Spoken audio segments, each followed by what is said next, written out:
Hi guys! Welcome back to my channel. Again, my name is Jap. Kumusta po kayong lahat? Okay, so yan guys, maraming salamat po sa walang sawang pagsubaybay sa ating pong daily love reading. And kung ikaw ay bago pa lang sa ating channel, mag-subscribe na po kayo. And i-click mo na rin yung ating notification bell para lagi kang updated sa ating mga bagong upload, okay? So yan guys, sa mga interesado pala sa ating private reading, iiwan ko na lang po yung link ng aking Facebook sa ating pong description box below. Ayan, click nyo na lang guys. Or, pwede nyo ako guys i-direct message. Ayan, Jade Tarot. Ayan, iba yung name kasi ng YouTube ko eh. Jade Diaries na. Pero sa Facebook guys, Jade Tarot pa rin, okay? So, i-message nyo lang ako guys sa mga interesado po sa ating private reading. Yun nga lang guys, yung wishing candle natin and cord cutting puno na guys, no? So, next full moon na lang tayo guys next month. Ayun pala guys, no, gusto ko lang guys magpasalamat kay Pinay Angel. Binigyan niya ako ng crystal, bracelet crystal, kasi nag-message siya sa akin nitong nakaraan, no. And nakakatuwa guys, pala, nakakatuwa lang na parang wala nang barado yung ilong ko. Kasi nag-message nga siya sa akin nakaraan, sabi niya, hi Jap, ito pala sabi niya. Ay, mamaya na pala yon, letter niya pala to. Sabi niya sa akin, padadalan daw niya ako ng bracelet kasi napansin daw niya na nagkakasakit ako. So, kailangan ko daw siguro ng protection. Ayan, grabe no, napakabait po ni Pinay Angel. Kung mapapansin niyo guys, yung mga bracelet na suot-suot ko at yung mga crystal na dinedisplay ko dyan, kay Ma'am Angel po lahat galing yon.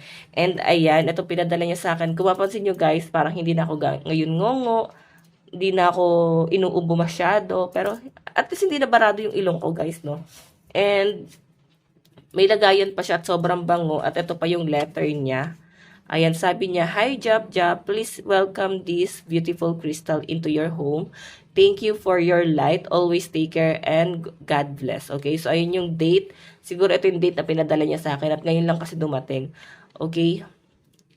Ayan, Angel, Pinay Angel. So, Ma'am Angel, kung nanonood po kayo, maraming salamat, guys. Alam nyo ba, guys, kwento ko lang sa inyo, noong nag-i-start pa lang ako sa YouTube, siya nagpadala sa akin ng mga tarot. Kasi wala talaga akong tarot, guys. Sobrang supportive, sobrang napakabait ni Ma'am Angel. Siya yung tipo ng tao na parang, hindi siya yung manghihila pababa, no, na kaibigan. Siya yung tipo ng tao na, once na maging kaibigan mo siya, gusto niya maging successful ka rin. Okay, ganun siya. Ganun yung napansin ko talaga guys. And ayan, napakabait ni Ma'am Angel. Thank you Ma'am Angel kung nanonood po kayo. Ayan, alam ko nagbebenta rin siya guys ng crystal, bracelet crystal sa mga interesado. Ayan, message na lang si Pinay Angel. Thank you guys. Okay, start na tayo guys sa reading natin. Sobrang na ano lang ako guys, sobrang natutuwa lang talaga ako kay Pinay Angel. Opo. Napakabait na tao, sobrang humble. Hindi siya mayabang na tao, promise. Okay, tignan natin kanino bang love reading itong masasagap natin, guys.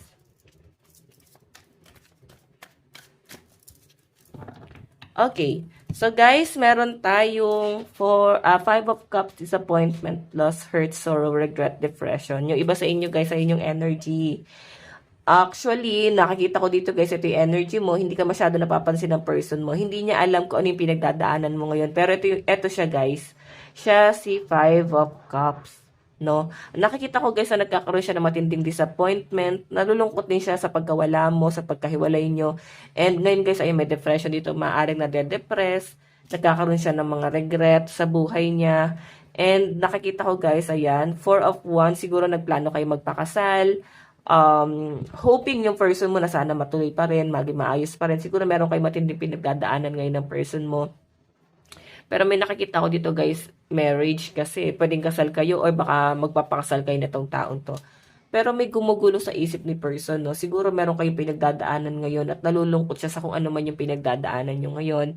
Nakikita ko yung paghihirap niya rito, nahihirapan siya sa mga bagay-bagay. Parang, basta magulo guys, no? Ang daming problema, pwede nagpatong-patong na, so mararamdaman mo na ba't parang hindi ka masyado napapansin ng person mo. Ito kasi guys yung nakikita ko.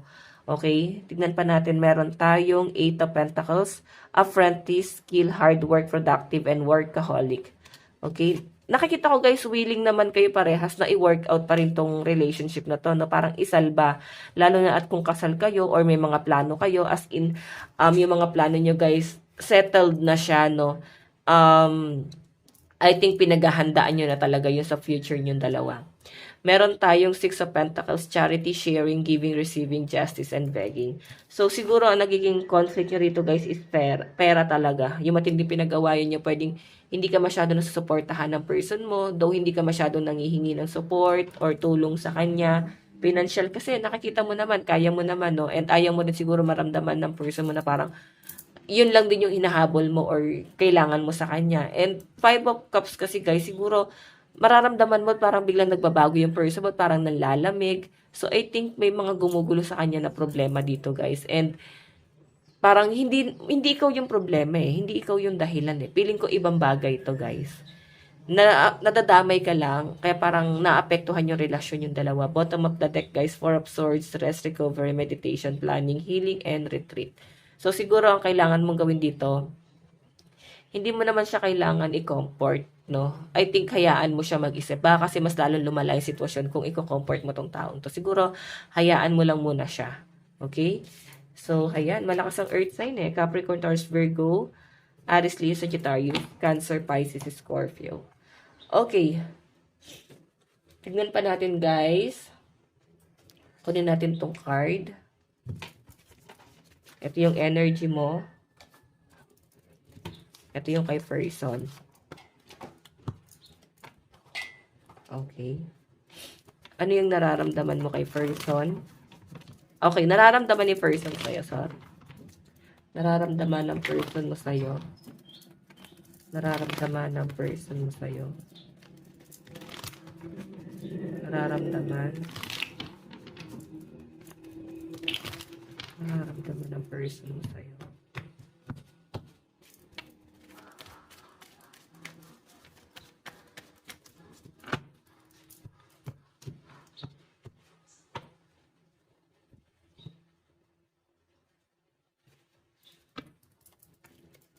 At ano ba yung nararamdaman mo kay person? Nararamdaman mo kay person.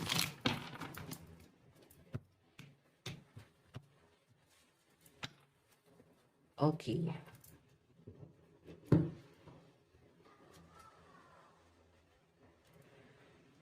So, tignan natin guys. Nararamdaman ni person sa'yo. Meron tayong, sabi ko sa'yo, Four of Cups, disappointment. Feeling ko may ibang nagpapabagabag sa isip niya, guys, kung bakit yung mga plano nyo is parang nabubuwag siya. Kasi tignan mo ito kay hawak-hawak ka pa rin naman niya. Mahal ka pa rin ng person mo, pero parang nalulumo siya sa ibang bagay. Hindi ko siya masabing third party. I think ibang bagay to, no? Nagumugulo sa isip niya. Pwedeng hindi siya, guys, ganun kalalim. So, yung nararamdaman niya sa inyo, guys, parang hindi ka pa niya muna kayang panindigan or ipaglaban mo na ngayon kasi may ibang bagay siyang kinoconsider. Or pwedeng may, kung hindi, yan, sabi ko sa inyo guys, hindi siya third party, pero pwede na ibang babae or ibang lalaki yung gumugulo sa isip niya. Okay? Tingnan natin guys, ano naman ang tingin ni person sa'yo ngayon, the Hermit. So, nag-iisip ka rin, naguguluhan, parang nasasaktan, and I think wala rin magawa yung person mo, di ba? Action niya, meron tayong King of Wands. Actually, aayusin niya to guys, no? Sabi ko sa inyo, hayaan niyo muna siya mag-isip-isip. Kung may mga pinagdadaanan siya, hayaan niyo siya, no? Nakikita ko na wala naman ako na nakikitang problema dito. So, I think, maayos pa rin tong relasyon niyo na to. And bigyan mo siya ng space, kung ano man yung space na gusto niya, no? Kung spaceship yan. So, tignan natin ano naman yung outcome. Eight of Cups, wala eh. Parang, ano ba to? Ikaw naman yung lumayo. Ikaw naman yung lumayo dito, guys. Eight of Cups. Parang di mo siya titiisin. Parang bahala siya dyan. Okay, I think, ayan. Tama yan, guys. Hindi kayo magpapaka-hipokrita dito sa relasyon na to. Okay. Bottom of the deck, meron tayong Ten of Cups. Okay. And nakikita ko rin dito, guys, ayan, susuyuin ka nito. Maayos pa rin to. May mga bagay lang na nagpapabagabag talaga sa kanya, guys. Mararamdaman mo, bakit siya nanlalamig? Ayan, so I think, itong person mo ba kailangan niya ng guidance? Ayan, sabihin nyo, guys, magpa-reading sa akin. Matulungan natin, di ba? So, tignan natin, ayan. Malakas po yung mga water sign eh, saka fire, Aries, Leo, Sagittarius, Cancer, Pisces, Scorpio, and especially Leo. Meron tayong Scorpio, Sagittarius, Libra, Capricorn, Virgo, Leo, Pisces, and Aquarius. Ayan. Tignan natin, nararamdaman mo naman kay person. Four of Pentacles. Alam mo, ikaw, kinakapos ka sa pera. So, parang, ang tinitignan mo siya someone na makakatulong sa'yo, parang makakapag-provide naman sa'yo. Or sabihin natin, guys, sabihin natin na okay naman yung pera mo. Pwedeng okay naman talaga yung pera mo. Ang problema lang, guys, hindi mo man lang maramdaman sa person mo yung support. Hindi kanya, guys, mabigyan ng suporta sa pinansyal. Wala ka maasahan sa taong to. Pwedeng ganun eh. Okay? Tingnan natin ano naman yung tingin mo sa kanya. The Hangman. So, conflict siya, guys, no? Nararamdaman mo sa kanya na parang di siya desidido, wala siyang plano. Wala ka naririnig na plano sa kanya. Pwedeng meron naman siya sinabi, pero parang walang nangyayari. So, ganyan. Okay? Tingnan natin ano naman yung magiging action mo. Meron tayong 10 of Cups. So, alam mo, mas pahalagahan mo yung family mo. Hindi na siya eh. Pamilya mo na lang muna talaga yung pagtutuunan mo ng pansin. Kaya nga, 8 of Cups yung ginawa mo dito. So, parang pagtalikod, yung outcome kasi naramdaman niya na tumalikod ka na dito. So, I think, mas importante sa'yo muna yung pamilya mo. Okay, so tignan natin ano naman yung outcome. Meron tayong death. Ayan, new beginning. Death and revert tong nakikita ko na to, guys. New beginning to para sa inyo. Okay, napakaganda niyan. Bottom of the deck, guys, meron tayong 9 of Swords. Yes, may hirapan ka lang talaga sa pag-a-adjust, pero napakaganda nito, guys, no? Okay lang yan, guys. Adjustment lang to, pero napakaganda ng nakikita ko. Makaka-recover ka dito sa bagay na to. Lalo na itong pinili mo is magulo mag-isip. Okay? So, ayan, tignan natin. Malakas yung earth eh. Earth and air. Water. Ayan. Water sign, Cancer, Pisces, Scorpio, Capricorn, Taurus, Virgo, Aquarius, Gemini, Libra.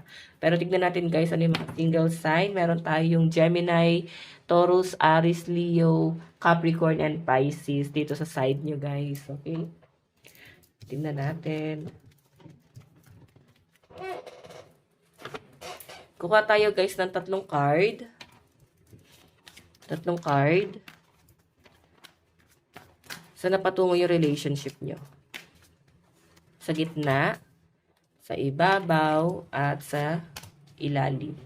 Ayan. Kasi kala nila shuffle-shuffle lang tayo, no? 9 of Pentacles, Judgment, and 2 of Swords. Security, gratitude, wealth, comfort, and leisure. So, nakikita ko sa inyo, guys. Nagpo-focus ka sa pentacles mo, focus ka sa sarili mo, papaganda ka. Yan yung mas mahalaga sa inyo, guys. Yung mga bagay na nakasanayan mo. Maginhawa at maayos na pamumuhay. Meron tayong judgment, revert, ending, higher calling, judgment, change, and renewal. So, eto guys, bibigyan talaga ng second chance itong relationship na to. Or, mabibigyan siya na parang maayos ulit. Or, kayo yung dapat mag-ayos dito sa relationship na to. Pero, ang sinasabi rito, nasa inyo yan, ipagpapatuloy mo or ikaw na mismo yung mag-give up. So, ito yung overall energy mo, 2 of Swords, hindi ka makapag-desisyon. Kasi pwedeng nag-antay ka sa kanya ng matagal na panahon. Okay? And siguro blinak ka niya, pinagsabihan ka niya ng hindi magaganda, masasakit.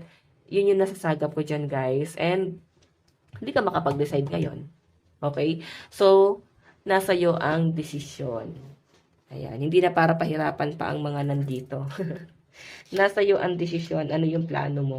Tignan natin love advice. Love advice. Para makatulong din sa pagdedesisyon na gagawin mo, ano. Meron tayong the silver waterfall. So, ayan nga. Baka kailangan mo mag-manifest, mag-cleanse. Tignan pa natin. Meron tayong manifestation. Kakasabi ko lang. More on manifestation to, guys. Okay? More on manifestation. I-manifest mo yung mga bagay na gusto mo mangyari sa buhay mo. And at least, pwede siya makatulong sa pag-overthink mo. Parang kahit paano, guys, makakabawas-bawas sa mga iniisip mo. Okay? Tignan natin. Message ng person mo sa'yo. Message ni person. Meron tayong I am becoming person. I am becoming a better person. Alay, parang down na down. Medyo emotional kasi. Parang ano ba to, sad boy, sad girl itong person mo. So, paano ka nga naman naangat yan, di ba? Kung medyo sad boy, sad girl yan, puro emosyon na lang ang iniisip niya, dapat hindi siya nagpo-focus lang doon. Kailangan magkaroon ng expansion. Meron tayong, I hope that you can forgive me one day. So, meron talaga siya matinding kasalanan ginawa sa inyo, or pwede yung kasalanan niya lang naman, guys, is parang hindi siya naging sigurado dito sa relasyon niyo at parang sinukuan niya. Okay, kasi parang ang daming gumugulo sa isip niya. Sige, bigyan ka ng isang message ni person. I couldn't let you get close to me. 'Di ba? Hindi ka pa niya kayang papasukin sa buhay niya kasi talagang may conflict, guys. So, parang yun nga. Siguro sinasabi niya na parang sana naiintindihan mo. Ayan. So, guys, ito lang po ang inyong daily love reading. Bukas po ulit. Again, maraming salamat kay Pinay Angel sa bracelet. Actually, nakatulong talaga siya, guys. Hindi na barado yung ilong ko. Wala na rin masyadong ubo. Okay, so ayan, guys. Maraming salamat. Bukas po ulit. God bless and love you. Bye-bye.